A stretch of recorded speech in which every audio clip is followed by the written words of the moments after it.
Hello everyone, welcome back to the channel banking professionals make it possible. उम्मीद करती हूँ आपकी तैयारी अच्छी चल रही होगी, आपका हेल्थ भी अच्छा होगा।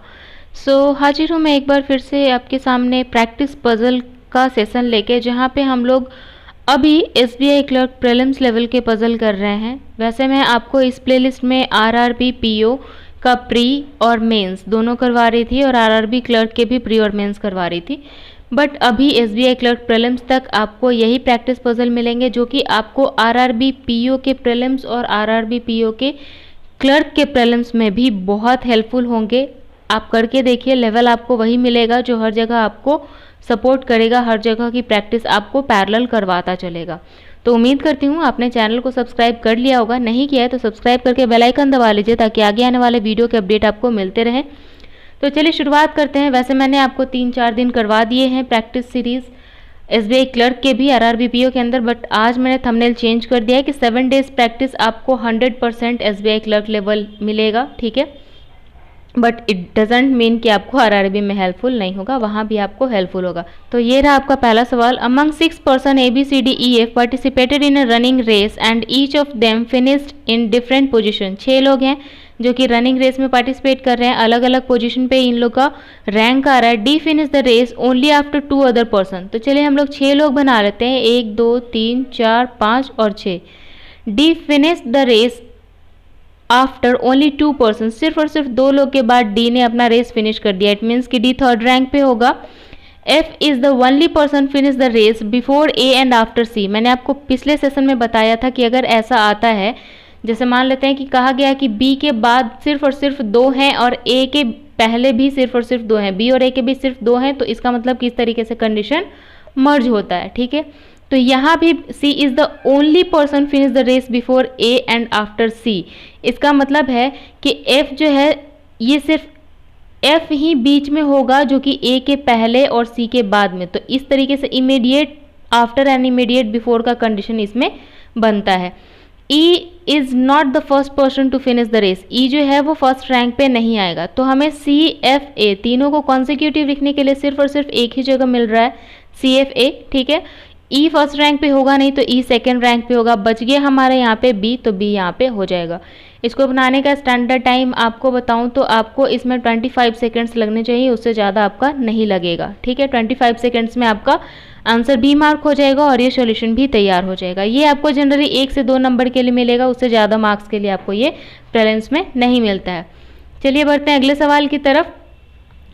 यहाँ पे 5 kids PQRST are standing in a row facing north. 5 लोग हैं जो कि नॉर्थ फेसिंग है, ठीक है, सबके सब नॉर्थ फेसिंग है। नॉर्थ फेसिंग का रूल आपका लेफ्ट इनका लेफ्ट, आपका राइट इनका राइट। साउथ फेसिंग का रूल ये रिवर्स हो जाता है, राइट लेफ्ट, ठीक है। चलिए, T second to left of Q. T जो है क्यू के सेकेंड टू लेफ्ट में बैठा है, तो क्यू के सेकेंड टू लेफ्ट में टी है। R stand second to left of S. S के सेकेंड टू लेफ्ट में कौन है? आर है। And neither of them is standing at the end of the row. दोनों में से कोई एंड पे नहीं बैठा, मतलब दोनों के आजू बाजू कोई ना कोई, आर और एस के आजू बाजू में कोई तो बैठा है, ठीक है। P is standing at the end of the row. P जो है कोई एंड पे बैठा है, पी एक एंड पे बैठा है। Q stand adjacent to S. S के आसपास तो क्यू है लेकिन आर के आसपास क्यू नहीं है। तो बस इतना ही इसमें कंडीशन था। चलिए देखते हैं इसको मर्ज कैसे करेंगे। तो सबसे बड़ा कंडीशन हमें यही दिख रहा है, ठीक है। तो यहाँ पे क्या करेंगे, एक पोजीशन यहाँ आर रख लिया, एस रख लिया और यहाँ पे एक पोजीशन रख लिया, ठीक है। टी कहाँ होगा, क्यू कहाँ होगा, ये अभी तक हमें नहीं पता है। 2 कंडीशन बना लेते हैं, आर एस। यहाँ पे कितने पोजीशन हो गए? 5 लोग हैं, 5 किड्स हैं और पाँचों का पाँचों यहाँ पे पोजीशन हमने बना लिया है दोनों केस में। अब देखिए कि Q कहाँ होगा। Q को यहाँ बिठा सकते हैं क्या? नहीं बिठा सकते हैं, क्योंकि Q जो है वो R का पड़ोसी नहीं है। तो Q अगर यहाँ नहीं होगा तो Q यहाँ होगा और T यहाँ पे होगा, ठीक है। T का पोजीशन सिर्फ और सिर्फ यही बचेगा। इकलौता P बचता है, P जो कि एंड पे बैठा है, तो यहाँ पे P हो जाएगा। हो गया ये सॉल्यूशन, PRTSQ, ये हो गया आपका सॉल्यूशन। अगेन इसको सॉल्व करने में आपको 20 से 25 सेकेंड लगेंगे, उससे ज़्यादा का टाइम आपका नहीं लगेगा। ये भी 1 से 2 नंबर के लिए आएगा, आपको एक ही नंबर के लिए देखने के लिए मिलेगा। लक अच्छा रहा तो 2 नंबर के लिए भी देखने को मिल सकता है। 20 सेकेंड बहुत है इसके लिए। उम्मीद करती हूँ सेशन समझ में आया होगा यहाँ तक। आगे बढ़ते हैं, अगला सवाल। 8 person are sitting around a square table facing inward. जब इनवर्ड है 8 के 8, तब तो कोई इशू ही नहीं है। इनवर्ड और आउटवर्ड में प्रॉब्लम होता है। तो हमें 2 कंडीशन बनाना है, ठीक है। स्क्वायर टेबल है तो स्क्वायर टेबल हमने 2 बना लिया, ठीक है। 8 लोग बैठे हैं such that 1 person is sitting at each corner while 1 person is sitting at each edge. इसका मतलब है कि 4 लोग कॉर्नर पे बैठे हैं, एक एक लोग सारे कॉर्नर पे और एक एक लोग सारे एज पे। तो इस तरीके से बैठे होंगे, कॉर्नर कॉर्नर और एज एज, ठीक है। Z is sitting second to right of U, U के सेकेंड टू राइट में कौन बैठा है, जेड बैठा है। सारे के सारे इनवर्ड हैं, इसलिए मैं इनवर्ड में क्या होता है, हमारा लेफ्ट और हमारा राइट, इनका लेफ्ट और राइट होता है, ठीक है। Z is not a neighbour of x, Z के आजू बाजू में एक्स नहीं बैठा है, ठीक है। X is exactly opposite to A, X जो है ठीक सामने बैठा है किसके, ए के। A is an immediate neighbour of R, A के आजू बाजू में कहीं पे आर बैठा है, ठीक है। 2 person are sitting between R and J, R और जे के बीच में 2 लोग बैठे हैं। अब लेफ्ट है या राइट है हमें नहीं पता। J is not at the edge, J जो है वो एज पे नहीं है, इसका मतलब है कि जे कहाँ होगा, कॉर्नर पे होगा। T is sitting immediate left of H, T जो है वो एच के इमीडिएट लेफ्ट में है। हो गया, हमने सारे कंडीशंस को नोट डाउन कर लिया। पजल बनाने का रूल ही है कि सारे कंडीशन को पढ़िए, नोट डाउन कीजिए और फिर मर्ज करना स्टार्ट कीजिए।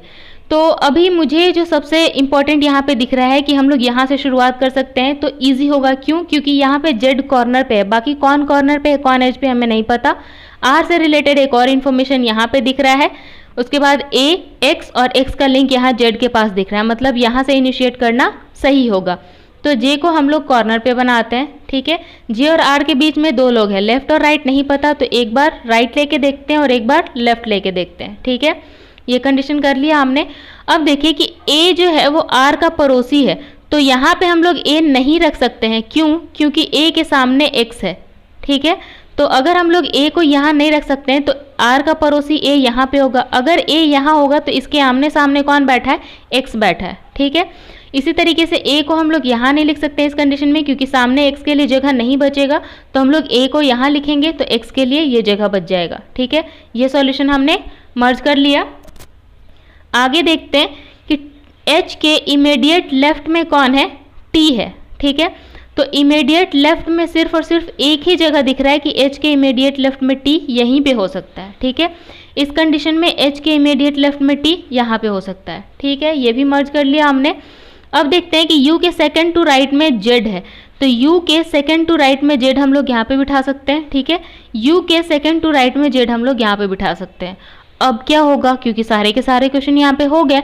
अब देखिए कि जेड का पड़ोसी एक्स नहीं है, तो जेड का पड़ोसी इसमें एक्स बन जा रहा है, मतलब ये गलत हो गया और ये आपका सही हो गया, ठीक है। ये सॉल्यूशन आपका तैयार हो गया। बनाने में बहुत ज़्यादा वक्त नहीं लगेगा, 1.5 मिनट से 2 मिनट, उससे ज़्यादा आपको यहाँ पे टाइम नहीं लगेगा मैक्सिमम। अगर आपकी प्रैक्टिस बहुत अच्छी हो चुकी है तो 1.5 minute is more than sufficient to solve this type of questions. So उम्मीद करती हूँ ये समझ में आ गया होगा। चलिए बढ़ते हैं आगे। अगला सवाल, a certain number of people they are sitting in a linear row facing north. कुछ निश्चित रूप से कुछ लोग बैठे हैं जो कि नॉर्थ फेसिंग हैं। कितने लोग हैं ये क्लियर नहीं है। Information about only some of them is known, means कुछ के बारे में हमें पता है, सारे के सारे लोगों का नाम हमें नहीं पता है, ठीक है। 8 people were seated between B and D, B और डी के बीच में 8 लोग हैं, तो हम लोग शुरुआत कर दें। बी 1 2 3 4 5 6 7 8, बी और डी के बीच में 8 लोग बिठा लिया। एक बार रिवर्स करके देखते हैं, 1 2 3 4 5 6 7 और 8, ठीक है। बी और डी के बीच में 8 लोग हो गए। 4 people were seated between E and B, E और बी के बीच में 4 लोग हैं, ठीक है। यहाँ पे हमने ई और बी के बीच में 4 लोग कर लिया, ठीक है। Where E was sitting at the end, E जो है वो एंड पे बैठा है, ठीक है।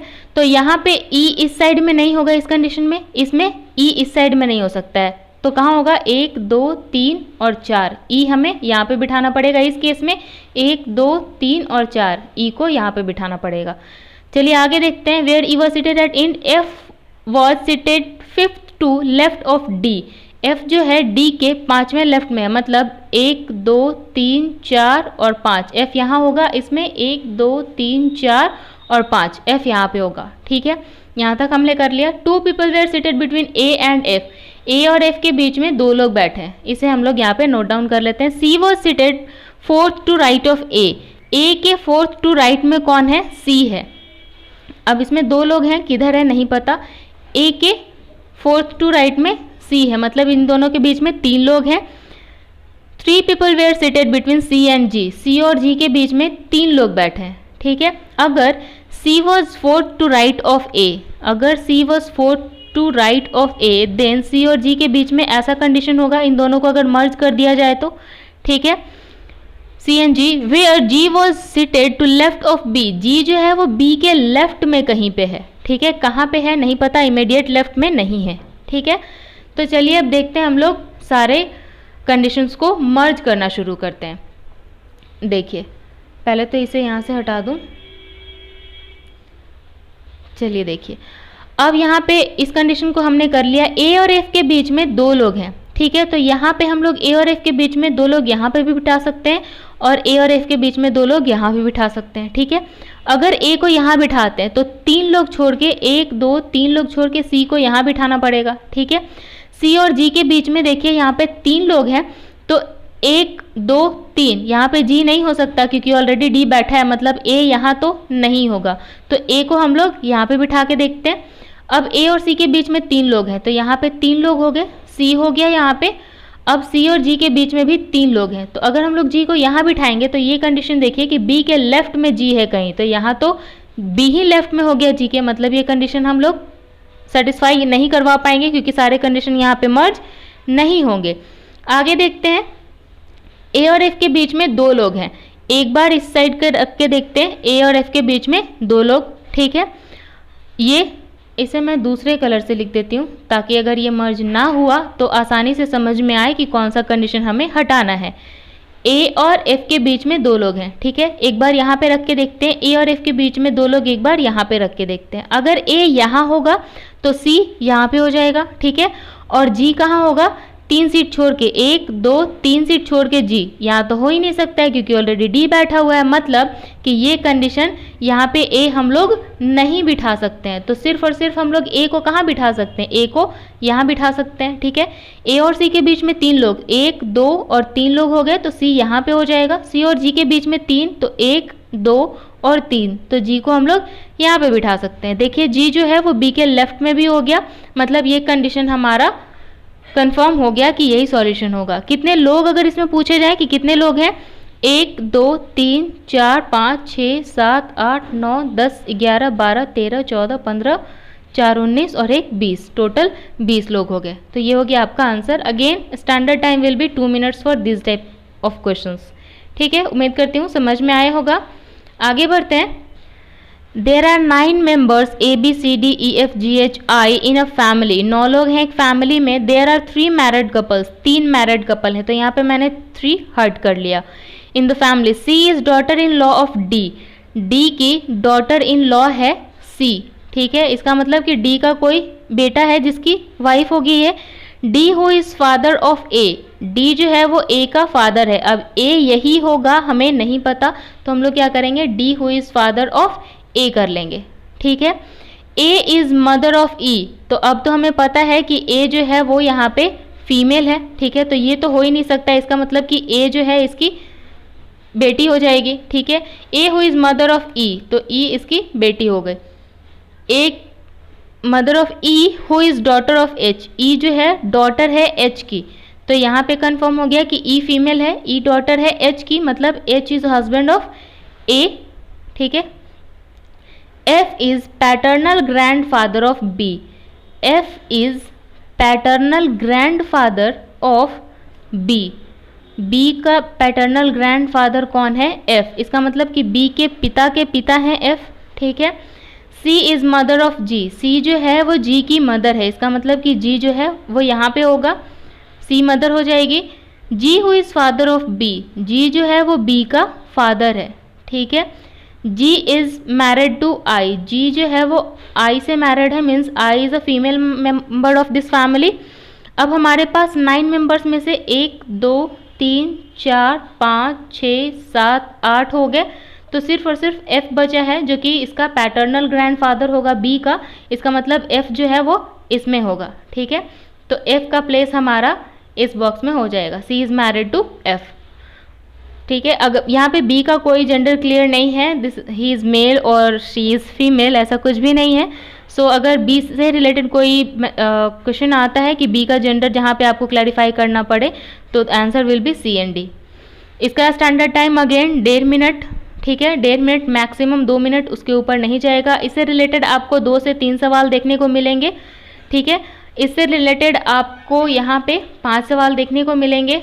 आगे बढ़ती हूँ, इससे रिलेटेड भी आपको 5 सवाल देखने को मिलेंगे। इससे रिलेटेड 1 से 2 सवाल मैंने आपको बता दिया था। तो ये था आज का सेशन। उम्मीद करती हूँ आपको अच्छा लगा होगा। अच्छा लगा हो तो लाइक ज़रूर कर दीजिएगा, दोस्तों के साथ शेयर भी कीजिए। कोई डाउट रह गया है तो आप कमेंट सेक्शन में पूछ सकते हैं। सिर्फ और सिर्फ डाउट ही नहीं, आपका कोई सजेशन है वो भी आप कमेंट सेक्शन में दे सकते हैं। अगर आप भूल गए हैं कि चैनल को सब्सक्राइब करना है तो सब्सक्राइब करके बेल आइकन दबा लीजिए ताकि आगे आने वाले वीडियो के अपडेट मिलते रहे। मिलेंगे अगले सेशन में, तब तक के लिए स्टे ट्यून्ड, अपनी तैयारी जारी रखिए। All the very best for your further preparation and future examination. See you soon in the next video. Thank you, have a nice day, bye.